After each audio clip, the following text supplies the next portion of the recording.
మాయను దిక్కులేక నా బ్రతుకు దీనమాయను, బహు ఘోరమాయను.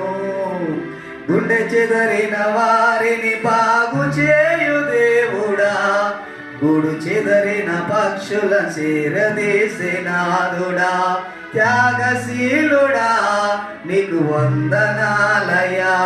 పరిస్థితి ఎలా అయిపోయిందంటే కన్నీళ్ళు అయిపోయినాయి.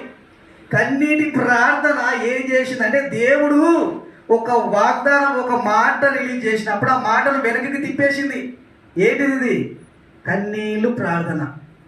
దేవుడు ఇచ్చినటువంటి మాటను వెనక్కి తిప్పేటటువంటి శక్తి దేనికి లేదు. ఉపవాస ప్రార్థనకు ఉంది, కన్నీటి ప్రార్థనకు ఉంది, నీ విశ్వాస ప్రార్థనకు ఉన్నది.